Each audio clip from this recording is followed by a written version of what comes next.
जब मैं झेल रही थी कास्टिज़म तब कोई आगे नहीं आया। जब मैं मरने का सोच रही थी तब कोई आगे नहीं आया। जब मैं ये सब झेल रही थी तो मुझे बड़ी आसानी से बोल दिया जाता था जाति सूचक के लिए। मैंने 2 बार सुसाइड करने की भी कोशिश की क्योंकि मैं उस ऑफिस में कदम नहीं रखना चाह रही थी जहाँ मुझे सम्मान नहीं मिल रहा था। बीमारी का नहीं पता चल रहा था। डॉक्टर का ये कहना था कि आप लगातार जो है डिप्रेशन में हैं, आपको खुद शुरुआत करनी पड़ेगी, आपको खुद आगे आना पड़ेगा। मैं अकेली अपने ख़ानदान में ऐसी महिला हूँ जो इतना पढ़ी और आगे बढ़ी। मेरे ख़ानदान में कोई भी नहीं है ऐसा पढ़ा लिखा। मेरी जो बहनें हैं, हम 3 बहनें हैं और मेरी जो 2 बड़ी बहनें हैं वो 8वीं तक पढ़ी हैं। मेरे लिए यहाँ तक पढ़ना, यहाँ तक पहुँचना मेरे लिए बहुत बड़ी कामयाबी है क्योंकि मेरे माता पिता मज़दूर हैं और वो घर में ऐसा कोई पढ़ने वाला माहौल मुझे मिला भी नहीं कभी। हमेशा एक कमी खलती थी मुझे कि मेरा कोई बड़ा भाई हो, कोई बड़ी बहन हो या कोई ऐसा पढ़ा लिखा हो जो मुझे हमेशा गाइड करे कि मुझे किस ओर बढ़ना है, क्या मुझे फील्ड चुनना है। ऐसा कोई मिला नहीं तो वो हमेशा आसपास के लोगों से, दोस्तों से ही जो जिस तरह के वो गाइड करते थे उस तरह की ओर मैं वो बढ़ जाती थी। अब अगर मैं यहाँ पे, क्योंकि मैं एक राजस्थान फैमिली से बिलोंग करती हूँ तो आपको पता है राजस्थान फैमिली में बचपन में ही कई सारी, अब आज भी शादियाँ होती हैं। मैं खुद अपने कई सारे रिलेटिव्स के शादियों में गई हूँ जो अपनी बच्चियों की शादी सिर्फ गोद में होती हैं और शादियाँ हो जाती हैं। मैं बड़ी हैरान होती थी वो सारी चीज़ें देखकर कि महिला है, वो बेटी है तो उससे एक बोझ हमेशा उसको समझा जाता था और उस बोझ से पीछा छुड़ाने की बात होती थी। और उसको जो है शादी के बाद हर जो उस समय माँ बाप जो सोचते हैं उनको लगता है कि उस बोझ से हमारा पीछा छूट गया। मेरे माँ बाप दिल्ली में रहे तो मुझे इसका फ़ायदा मिला कि उन्होंने कभी ये नहीं सोचा कि 18 साल से पहले जो है बेटियों की शादी होनी चाहिए। मुझे वो पढ़ने का मौका भी मिला। मैं पहली महिला हूँ अपने ख़ानदान में जो जीन्स पहनती है। मेरे घर में सभी लोग सूट तक ही लिमिट रहे। राजस्थान में तो बल्कि और भी ज़्यादा, क्योंकि वहाँ पे जो घाघरा और लुगड़ी है वो वाला कल्चर है तो वहाँ पे तो वो सारी चीज़ें पहनी जाती हैं। तो महिला होने के नाते मैंने खुद अपने फ़ैसले लिए, मतलब महिला हूँ मैं घर की तो वो महिला हूँ जिसने मैंने खुद के अपने फ़ैसले लिए। पढ़ाई के दौरान ही मुझे मेरे जो पार्टनर हैं वो मिले और हम लोगों ने शादी करने का सोचा। और उससे पहले एक इंटरेस्टिंग चीज़ ये थी कि जब मैं उससे मिली उस समय मेरी सगाई हो चुकी थी ग्रेजुएशन से पहले, क्योंकि 11th-12th अगर मैं गलत नहीं हूँ तो शायद, हाँ 11th और 12th से ही मेरे लिए लड़के ढूंढने लग गए थे मेरे घर वाले। एक के बाद एक रिश्ते, एक के बाद कुछ ना कुछ कारण से मैं उनको मना करती रहती थी क्योंकि उस समय मुझे शादी नहीं करनी थी। और बचपन से, क्योंकि मेरे माता पिता पढ़े लिखे नहीं थे, बचपन से ही मुझे लगता था कि मुझे वहाँ तक पढ़ना है जहाँ तक पढ़ाई की सीढ़ी ख़त्म नहीं हो जाती। और क्योंकि मेरे माँ बाप ने मुझे मौका दिया है, उनको वो मौका नहीं मिला, तो हमेशा ये लगता था कि मुझे पढ़ना है, पढ़ना है, पढ़ना है, चाहे मैं मेरे कितने मार्क्स हो, पासिंग मार्क्स ही हों, लुढ़कते लुढ़कते ही पढ़े, लेकिन आगे की जो सीढ़ी है वो ना रुके, बस पढ़ते रहूं। जब तक मुझे तो तब तक पता भी नहीं था कि पीएचडी करनी है कि क्या करना है, तो वहाँ तक मैं पढ़ना चाह रही थी। और पढ़ने के दौरान ही ग्रेजुएशन में ही मुझे मेरे पार्टनर मिले और हम दोनों ही मतलब कास्ट में विश्वास नहीं करते थे। हम दोनों ही किसी और चीज़ में, क्योंकि हम लोग दोनों के विचार बहुत मिलते थे, क्योंकि अब वो हम लोगों की इंटरकास्ट मैरिज है और इंटरकास्ट मैरिज की वजह से बहुत सारी चीज़ें हम लोगों के दिमाग में चलती थी। पता नहीं परिवार वाले मानेंगे, पता नहीं बाहर के लोग मानेंगे, नहीं मानेंगे, बहुत सारी चीज़ें थी। क्योंकि एक लड़की जब होती है ना, चाहे वो किसी भी जाति की हो, किसी भी धर्म की होती है, पहले वो घर की इज्जत ज़रूर बन जाती है।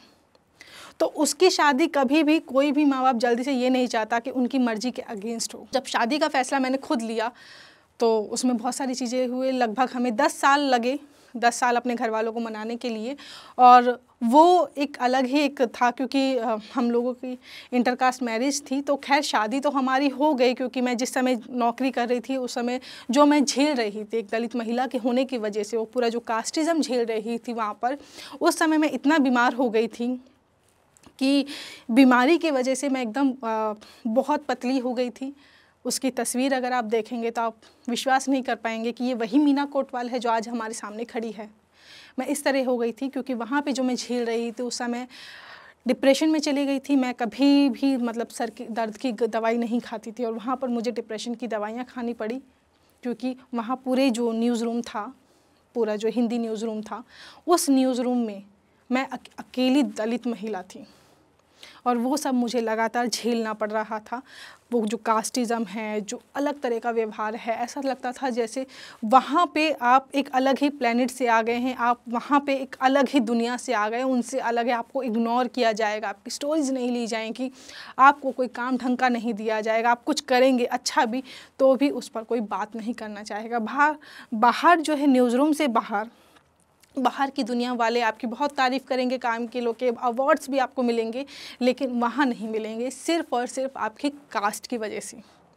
तो वो सारी चीज़ें भी मैं लगातार झेल रही थी। एक के बाद बीमार इतना पड़ गई थी कि एक के बाद एक हॉस्पिटल में हम लोग चक्कर काट रहे थे। मैं मतलब कभी हॉस्पिटल नहीं जाती थी और उस दौरान जो है मैंने कई सारे हॉस्पिटल देखे, अपने पास के क्लिनिक से लेकर AIIMS, Safdarjung, Fortis, max, Gangaram, सब जगह चक्कर काट चुकी थी, लेकिन मेरी बीमारी का नहीं पता चल रहा था। डॉक्टर का ये कहना था कि आप लगातार जो है डिप्रेशन में हैं, टेंशन ले रही हैं और जितना टेंशन लेंगी उतनी आपकी जो है सेहत ख़राब होती जाएगी। मेरी हार्ट की ब्लॉकेज जो है बंद होने लग गई थी, ब्लॉक होने लग गई थी, मेरी हार्ट की जो नर्व्स हैं वो ब्लॉक होने लग गई थी, इतनी बुरी स्थिति हो गई थी। उस समय जब मैं ऑफिस में झेल रही थी एक कास्ट को लेकर, तो मैंने 2 बार सुसाइड करने की भी कोशिश की, क्योंकि मैं उस ऑफिस में कदम नहीं रखना चाह रही थी जहाँ मुझे सम्मान नहीं मिल रहा था।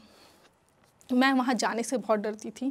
मुझे लगता था कि मेरा एक्सीडेंट हो जाए, मुझे लगता था कि मेरे साथ कुछ भी ऐसा हो जाए, मैं हॉस्पिटल में एडमिट हो जाऊँ, लेकिन मैं इस ऑफिस में ना हूँ।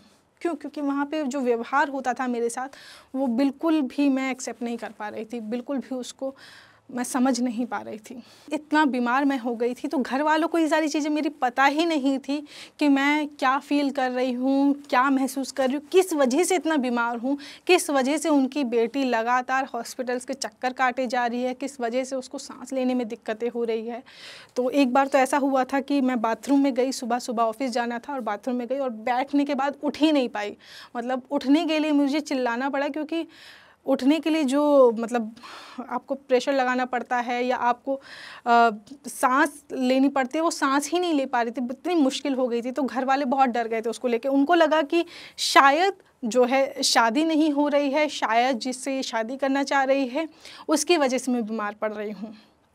तो फिर उन्होंने जो है वहाँ पे वो एक्सेप्ट किया, क्योंकि मैं आखिरी बेटी थी, मतलब 3 बेटियां हैं हम, और सबसे छोटी थी। तो उनको लगा ठीक है, इससे पहले हमारी बेटी को कुछ हो जाए तो इसकी शादी कर देते हैं। तो वहाँ पे उस बीमारी को देखते हुए मेरे घर वालों ने शादी कर दी। उनको नहीं पता था कि मैं किस तरह का कास्टिज़म जो है अपने आसपास झेल रही हूँ या जहाँ काम करने जाती हूँ वो झेल रही हूँ। तो इस तरह से हमारी शादी हुई। लेकिन उस शादी को भी आज लोग एक्सेप्ट नहीं करते हैं, वो लोग जो इस सोसाइटी में रहते हैं। मैं परिवार की बात नहीं कर रही हूँ, ना अपने ना उसके परिवार की, अपने पार्टनर के परिवार की बात कर रही हूँ। मैं बात कर रही हूँ उस सोसाइटी की जो बात करते हैं, अंबेडकर को लेकर बात करते हैं, जो बात करते हैं उनके विचारों को लेकर। वो लोग भी एक्सेप्ट नहीं करते। एक तो महिला होने के नाते मुझे गाली दी जाती है, और दूसरा इसलिए गाली दी जाती है क्योंकि मैंने एक सवर्ण पुरुष से शादी की। वो हमेशा गालियाँ देते हैं कि देखो बैठी तो ये उसकी ही गोद में, उस सवर्णा की गोद में ही बैठी, तो ये ऐसे ही, इसने तो उस जाति के लड़के से शादी करी है, ये क्या हमारा कुछ कर पाएगी। तो आप कैसे अंबेडकर के विचारों को फॉलो करेंगे? क्योंकि खुद डॉक्टर अंबेडकर कहते थे कि सभी जाति धर्मों में हमें मिलकर रहना पड़ेगा। आपको कास्टिज़म ख़त्म करना है तो 2 जातियों की अलग अलग शादी होगी, जो आपकी अलग अपनी पीढ़ी आएगी वो इसको विश्वास नहीं करेगी। मैं डॉक्टर अंबेडकर से सीख पाई हूँ, मैं फातिमा शेख से सीख पाई हूँ, मैं सावित्री माई से सीख पाई हूँ कि जिस तरह से वो आगे बढ़ते हैं, जिस तरह से वो चाहते थे कि अलग अलग जाति के लोग मिल के रहें, जो ये कास्टिज़म हो रहा है उसको वो ख़त्म कर सकें। आज भी सोशल मीडिया पे जब गाली दी जाती है, मुझे जाति के नाम पर गाली दी जाती है, मेरी माँ को गाली दी जाती है, मेरी बेटी को गाली दी जाती है, अलग अलग जातियों में गाली दी जाती है। मुझे भी फ़ोन कर कर के धमकाया जाता है कि जिस तरह से गौरी लंकेश का हाल हुआ उस तरह से आपको भी मारा जाएगा, आपका भी वही हश्र होगा जो गौरी लंकेश का हुआ था। ये सारी चीज़ें मेरे घर वाले देखकर डर जाते हैं, क्योंकि जब ये हुआ, अभी पिछले साल की ही बात है, दिसंबर की ही बात है, तो लगातार बहुत सारे लोग मुझसे मिलने आए। मेरे घर वालों को तो ये भी नहीं पता था कि मैं बाहर किस तरह का जो है गालियाँ झेल रही हूँ, किस तरह की मुझे जो है थ्रेट मिलती हैं। वो जब भीड़ इकट्ठी हुई तो इस भीड़ से वो लोग डर गए। ये सब आपको झेलना पड़ता है। तो तब मैं बताती हूँ कि भैया मैं पढ़ी भी खुद से हूँ, कोई था नहीं मेरे पीछे, खुद से लड़ के पढ़े हैं, खुद से हक मांगा है हमने। जब मैं झेल रही थी कास्टिज़म तब कोई आगे नहीं आया, जब मैं मरने का सोच रही थी तब कोई आगे नहीं आया। जब मैं ये सब झेल रही थी तो मुझे बड़ी आसानी से बोल दिया जाता था जाति सूचक के लिए, अरे बहन जी तो इनकी नेता हैं, कुछ नहीं करती। अरे कोई खाना भी अगर मेरे साथ खाता था तो कहते थे अरे सवर्णा महिला को खाना खिलाओ तो पुण्य मिलेगा, मतलब हमारे साथ खाना खा के क्या होगा, पाप में चला जाएगा क्या, नरक में चला जाएगा। इन सारी चीज़ों को तो मैं नहीं मानती, लेकिन आप लोगों के कॉन्सेप्ट में यही सारी चीज़ें हैं। ये सब झेलना पड़ता है आपको। तब कोई मेरे साथ नहीं आया। और जब मैं अच्छा कर रही हूँ, अच्छा बढ़ रही हूँ, आगे बढ़ रही हूँ, तो आप हमेशा पीछे खींचने की क्यों लगी रहती है होड़। एक महिला आगे बढ़ती है तो हमेशा उसको क्यों पीछे खींचा जाता है, क्यों आपका समाज ही, हमारा समाज ही उसको हमेशा पीछे धकेलने में लगा रहता है। सदियों से झेलती हुई आई है महिला, आज भी सूरज उगने से पहले उठ जाती है और सूरज जो है अस्त होने के बाद सोती है। सब सो जाते हैं तब सोती है वो, तब कोई नहीं कहता।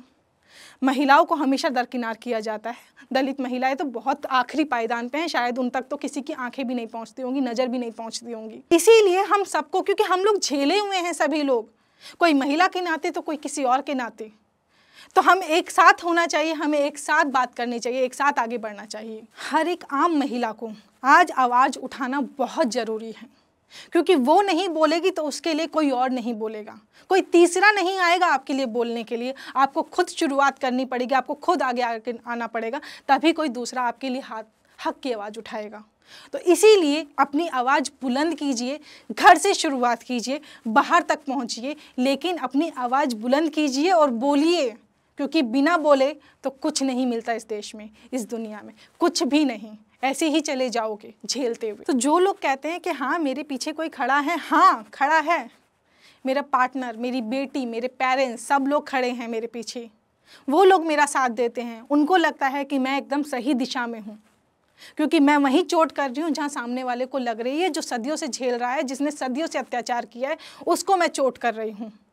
तो वो मेरे साथ हैं, और साथ क्यों ना हूँ, इसीलिए हम लोग एक फैमिली हैं। आपको मेरा वीडियो कैसा लगे ज़रूर कमेंट बॉक्स में बताएं, और जो ये वीडियो का लिंक है आप शेयर करें। आपको जो पार्ट अच्छा लगता है उसको शेयर करें। आपको अगर मुझसे कोई सवाल पूछना है तो ज़रूर कमेंट करें। और जोश टॉक आशा का मैं शुक्रिया करना चाहूँगी कि उन्होंने मुझे ये मंच दिया अपनी बात रखने का।